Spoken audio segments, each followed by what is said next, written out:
What's up, guys? It's Carlos EDC, and today we have a review of the Benchmade Bailout.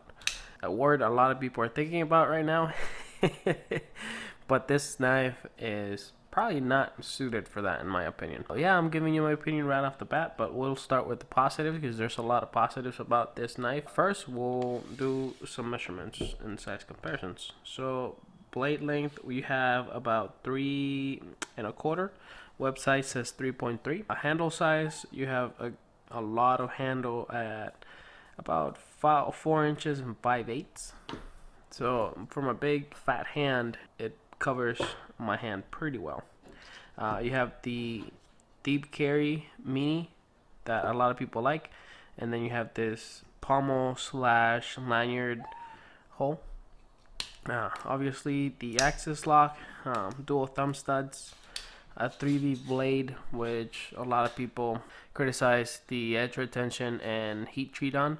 We'll do some size comparisons. So a knife that I think is a really good knife and a lot of people own is the Paramilitary 2 PM2. A bit heavier, less cutting edge, I think, but a little bit more handle, full liners, and the compression lock.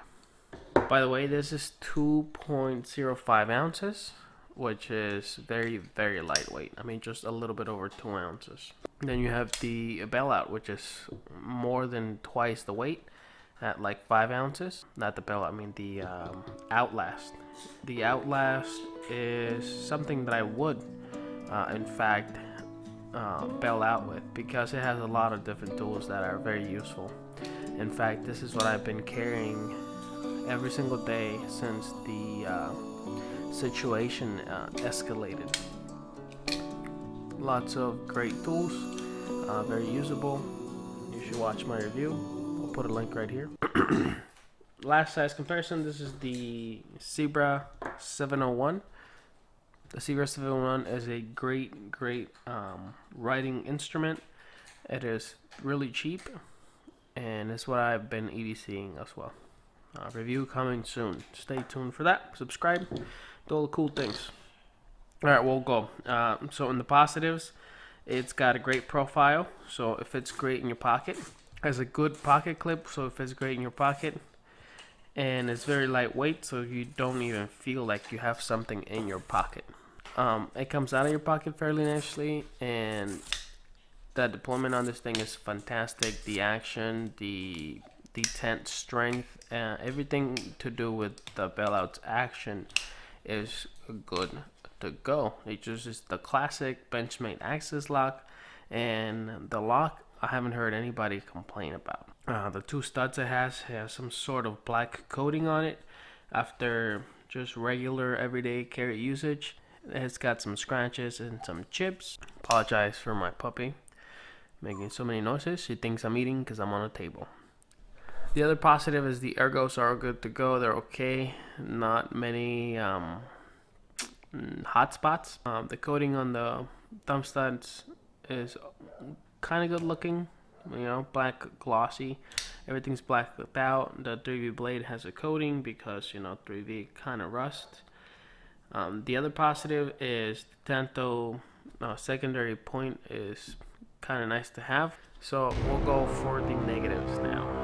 So in the negatives, the skinny handle makes a skinny handle this way, this dimension, and this dimension gives a lot to desire to my hand. I feel like I'm not carrying a knife. I feel like I'm holding a fork really hard. Yeah, there's no hot spots, but I rather have the feeling that I have something in my hand. Not, I mean, like Outlast, it's an exaggeration, but I feel like I have something in my hand, like a knife is in my hand, and I can do a lot with it, which I have. With this, I feel there's a lot to desire in this for this knife, I think. And when you have a name like the Bailout, you have that feeling that you want more out of it.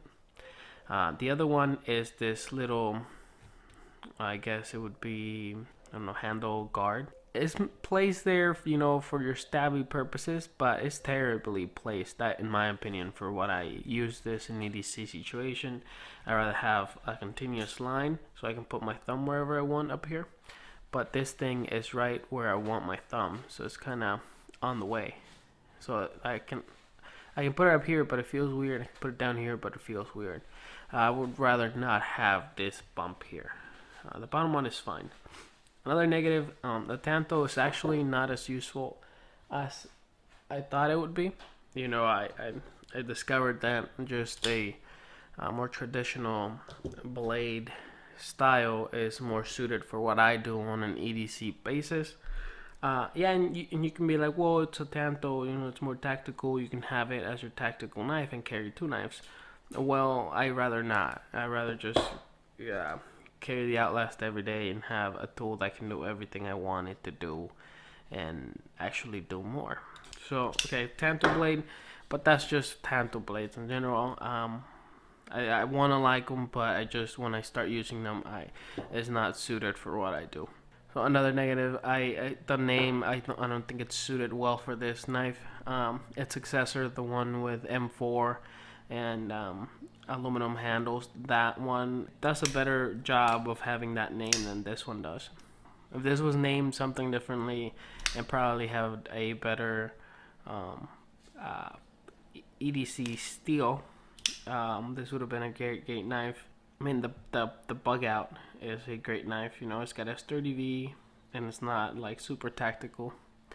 It's just a lightweight knife. It was, in conclusion, it was okay for EDC, but for the price, I would rather carry so many more things. So I can't really call it this an extremely positive review. But if you can get a good price in the secondary market and you want it for EDC, I think it's okay.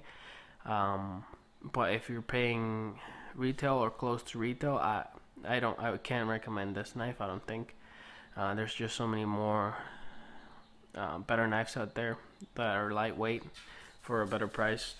I mean, if you can get a good price aftermarket and you like its aesthetics, get it, because I think it's a nice, cool fidget knife, and it's okay for EDC. So.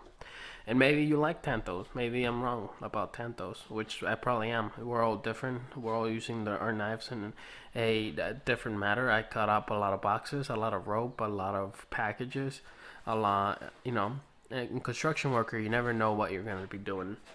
And I think the Outlast suits me great. But yeah, the Outlast is like $275. So yeah, like, subscribe, comment.